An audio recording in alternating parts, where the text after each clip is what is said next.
자, 128회 건축정비설비기술사 2교시 문제에 대해서 분석을 좀 해드리겠습니다. 말씀드리겠습니다. 자, 2교시 문제도 전체적으로는 평이했습니다. 기본 문제가 4문제가 나왔습니다. 자, 보시면 경관조명의 이제 빛 공해, 광장에 대한 거 자주 출제가 되는 거죠. 당연히 잘 써야 되는 문제입니다. 아주 기본적인 문제이다. 내용이다. 자, 두 번째 KC 또 나왔습니다. 그 다음에 전기 자동차 충전 시설, 뭐 이거 굉장히 자주 나왔던 문제죠. 기술 기준에도 이 내용이 나와 있고요. KC에도 나와 있는데 되게 간단하게 나와 있습니다. 이 부분도 제가 강의를 해서 올려드린 내용이고요. 뭐 KC 규정이라고 해서 기술 기준과 완전히 다르냐, 그게 아니고요. 거의 똑같습니다. 전기 자동차에 대한 전원 설비에 대한 어떤 그런 시설 규정은 비슷합니다. 예전에 이제 공부했던 분들이라고 하면 뭐 KC 규정을 본다고 해서 뭐 되게 뭐 새롭게 공부하고 새로운 내용들을 외워야 되고 이게 아니고, 우리가 알고 있는 내용, 기술 기준하고 IC 규정을 접목한 거기 때문에 이 두 가지를 잘 공부하셨다고 하면 KC라고 해서 뭐 새롭게 공부해야 되는 내용은 거의 없습니다. 기본적인 문제였고요. 자, 그 다음에 접지와 관련된 게 연속 두 문제가 나왔죠. 접지 전극의 기본 설계 순서, 그 다음에 대지 저항률, 접지 공법의 종류, 그 다음에 밑에 보시면 측정 방법에 대한 게 나와 있습니다. 자, 기본이 되는 문제 두 개 다 잘 쓰셔야 되는 거고요.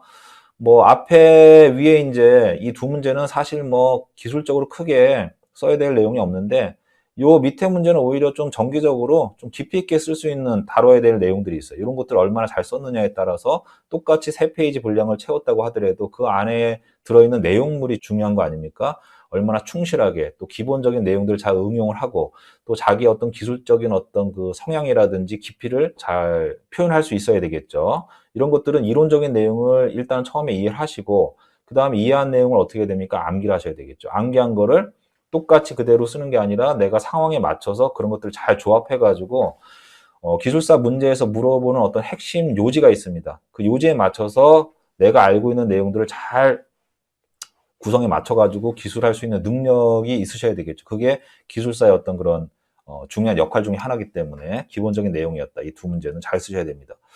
자, 그 다음에 뭐 심화 문제로 넣어놨는데 실질적으로는 뭐 심화 문제라고 볼 수 없고 그 기본적인 문제로 거기에 포함을 시킬 수도 있는 겁니다.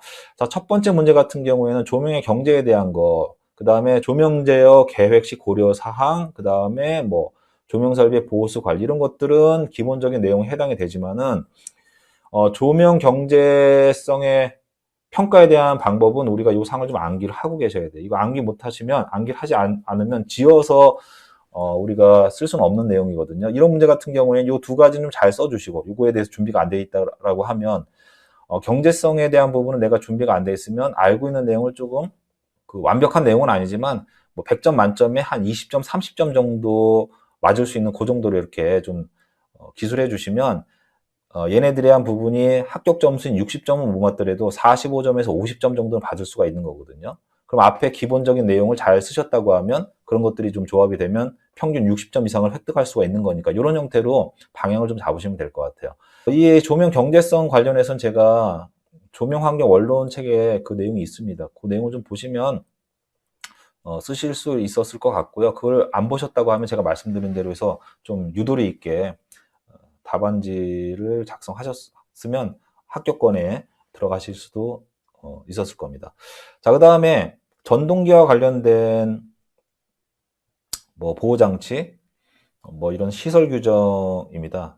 이 부분은요, 실질적으로 뭐 심화의 내용이 넣어도 되고요. 기본적인 문제에 포함을 시켜서 준비하셔도 됩니다. 이것도 기본적인 사항인 거거든요. 자, 2교시에 이제 6문제에 대해서 제가 간단하게 말씀을 드렸는데, 한 4문제에서 5문제 정도는 기본적인 문제였었고, 그 다음에 뭐 심화 문제에 포함을 하긴 했지만, 이것도 완전히 다 어려운 내용이 아니고, 뭐 3가지 항목을 물어봤으면, 그 중에 뭐 2-3가지는 기본적인 내용이고, 1가지는 좀 약간 응용을 필요로 하는 그런 내용이었기 때문에 2교시의 문제들도 전체적으로 평이한 수준이었다. 이렇게 생각하시면 될 것 같습니다. 자, 이어서 3교시, 4교시로 넘어갈 거고요. 2교시 문제는 스킵 문제는 없었다. 그만큼 기본에 입각한 그런 문제들이 나왔다. 이렇게 보여집니다. 자, 3교시 문제를 좀 보시면요. 3교시도 기본적인 문제들이 많이 나왔습니다. 제가 봤을 땐 6문제 전부 다 기본에서 벗어나지 않는 문제였다. 자, 풍력 발전 시스템과 관련해서 이런 기본적인 용어들을 우리가 알고 있어야 됩니다. 자, 신재생 에너지가 뭐 12가지인가 11가지 어떤 그 분야로 나눠지는데 가장 많이 출제가 되는 게 태양광이고요. 두 번째가 풍력입니다. 그래서 이 두 가지는요, 전체 신재생 에너지 문제 중에서 한 70%, 80% 이상이 풍력하고 태양광 발전과 관련된 문제들이 나오기 때문에 여기 나와 있는 이 정도 수준은 우리가 알고 있어야 되고, 또 기술사를 어느 정도 공부하신 분들이라고 하면 뭐 충분히 좋은 답안을 쓰셨을 거라고 생각이 됩니다. 자, 그 다음에 분산형 전원과 관련된 거. 자, 이런 용어들은 자주 나오는 겁니다. 그래서 정리하셔가지고 꼭 암기를 하고 계셔야 되는 그런 내용들이에요. 그 다음에 초고층 빌딩의 전력 간선 설비 계획. 당연히 기본적인 문제이고요. 그 다음에 전기 설비 규정 또 나왔죠. 네, 또 나왔습니다. 저압 배전 설비, 배선 설비의 선정, 설치 시 고려해야 할 외부 요인들. 자, 요거는 뭐 어렵진 않아요. 이 부분은 자주 출제가 됐던 거기 때문에 뭐 어느 정도 공부하신 분들은 이런 항목들은 아마 좀 외워 두셨을 거라고 생각이 됩니다. 어렵진 않았는데 좀 까다롭다. 내가 이런 것까지 귀찮게 외워야 되느냐 라고 하면 이거 스킵하시고 다른 문제들 충분히 선택을 하실 수가 있었겠죠. 그렇게 보시면 될 것 같아요. 자, 그 다음 고장 계산 당연히 잘 써야 되는 거죠. 이거 틀리면 안 됩니다. 이런 쪽에서 약한 모습을 보이게 되면 합격하기가 어려워요. 합격권에 있으신 분들은 이런 문제 굉장히 잘 쓰시거든요. 당연히 써야 되는 거고, 뭐 1번으로 선택해서 내 기술력을 좀 보여줘야 되는 그런 유형의 문제이다. 발전기 기본식. 자, 건축 전기에서는 한 번도 나온 적은 없지만 고장 계산의 기본이 발전기 기본식 아닙니까? 유도할 수 있어야 됩니다. 당연히 잘 써야 되는 그런 문제였다. 자, 3교시 문제 평이했습니다. 2교시도 평이했고요. 4교시 문제도 간단하게 보겠습니다. 기본적인 문제는 4문제다. 4문제 정도 됐다. 건축화 조명 자주 나오는 문제입니다. 건축전기 고유의 문제이죠. 잘 써야 되는 문제고요. 그 다음에 중성선의 영상분 고조파가 흘렀을 때 여기에 이와 관련된 발생 원리 영향 대책 자주 나오는 문제입니다. 잘 써야 되는 문제입니다. 그 다음에 전자파 뭐 당연히 잘 써야 되는 문제죠. 쉬운 문제였다. 어렵지 않은 문제였다. 그 다음에 개통의 중성점 접지 방식 이 문제도 건축전기에서 굉장히 자주 나옵니다. 뭐 건축전기와 발송배전이 공통 분야가 많기 때문에 뭐 전력 개통이라고 해서 건축전기는 공부하지 않는다 이렇게 생각하시면 안 돼요. 전력 개통에 대한 어떤 기본적인 개념을 내가 파악을 하고 있어야지만 건축전기를 공부하실 때도 쉽게 넘어가고 이해도가 좀 높아지거든요. 전력 개통의 중성점 접지 방식이지만 그래도 건축전기 출제가 많이 됩니다. 당연히 잘 써야 되는 그런 문제 중에 하나다. 그 다음에 심화 문제는 없었고요. 그 다음에 스킵해야 되는 문제. 뭐 이런 내용들은요, 우리가 여기까지 공부하기 좀 어려워요. 보시면 신재생 에너지이긴 하지만 전력 변환 방식 및 핵심 요소의 특성 요구에 대해서 물어봤지 않습니까? 물론 공부하면 좋은데 이 문제는 자주 나오진 않습니다. 자주 나오지도 않지만 또 다른 쪽에 응용하기도 그렇게 뭐 적정한 내용은 아니다. 그래서 이거는 넘어가셔도 되고요. 내가 나는 여기까지는 공부하고 싶어. 그러신 분들은 기본이 다 완전히 잘 다져졌다고 하면 본인이 선택을 하셔서 공부하시면 됩니다. 다만 이런 내용들을 많이 선정하지 마시고요. 한 20개에서 30개 정도만 어떤 특정 분야에 조금 깊이 있게 들어가겠다고 하는 그런 내용들을 선정하셔서 그 정도로만 하시고요. 그런 범위를 넘어가게 되면 여기에 너무 많은 시간을 투자하게 되거든요. 그러면 기본 내용에 투자할 수 있는 시간이 줄어들지 않습니까?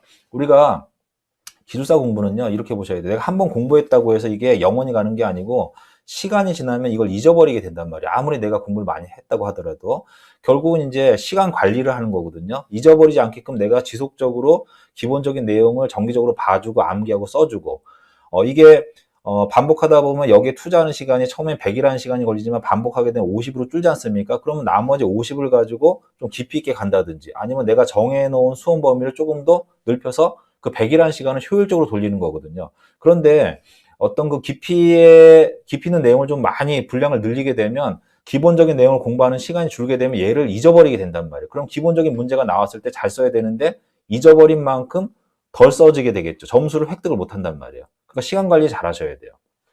자, 무슨 말씀을 드리는지 충분히 이해를 하셨다고 생각하겠습니다.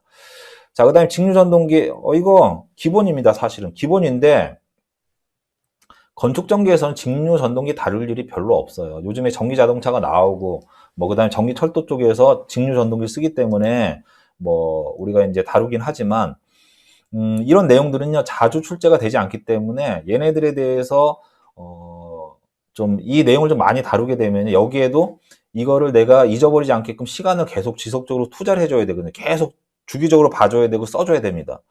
자, 그렇기 때문에 요거 이제 스킵 과정을 넣어놓은 거고요. 또 기사 공부하는 이런 어떤 공부 방식으로 생각하시고 접근하시면 안 돼요. 무슨 말씀이냐면 기사 공부 같은 경우에는 100분에 100문제를 풀게끔 되어 있습니다. 이건 뭐냐면 1분 안에 풀 수 있는 문제들이고요. 그 다음에 객관식 문제이기 때문에 조건들을 다 주고 그 조건들에 맞춰서 내가 어떤 공식을 외워서 그 팩터들을 집어넣어서 계산기 두드리면 답이 똑 떨어지는 그런 문제의 유형이란 말이에요.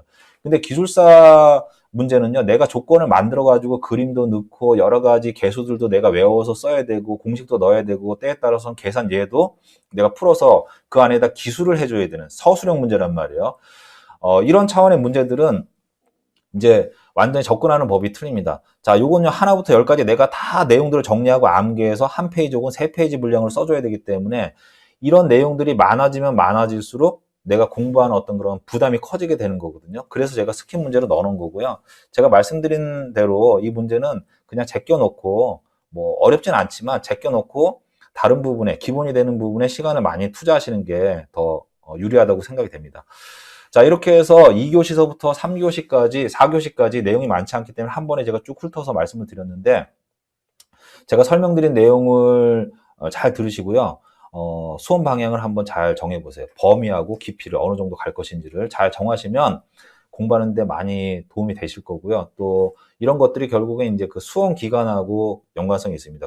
건축전기설비기술사가 기본적으로 한 4년에서 5년 정도 공부를 하시게 되는데, 이런 어떤 그 난이도라든지 수험 범위를 잘못 선정하게 되면요, 수험 기간에 2배, 3배로 늘어나게 됩니다. 10년, 15년도 막 늘어난단 말이에요. 이렇게 해서 안 되겠죠. 4년, 5년에서 방향을 잘 잡으셔서 여기보다 이 시간보다 더 줄여서 2년, 3년에 합격하시는 방향을 찾으셔야지, 내가 하고 싶은 거를 이제 막 기술사 공부하고 상관이 없는데 그런 부분도 막 매달리시게 되면요, 시간이 기하급수적으로 늘어나기 때문에 좋을 게 아무것도 없습니다. 자, 이렇게 해서 제가 건축전기설비기술사에 대한 전체적인 경향, 흐름에 대해서도 말씀을 드렸고요. 각 교시별 문제에 대해서도 분석을 해드렸습니다. 영상을 통해서 수험 방향 잘 잡아보시고요. 내년에 2023년도에 있을 시험에 대해서 본인 스스로 좀 분석해서 좋은 어떤 방법을 좀 찾아보셨으면 좋겠습니다. 자, 제 128회 건축전기설비기술사 경향 분석에 대한 영상은 여기서 모두 마무리를 하겠습니다. 감사합니다.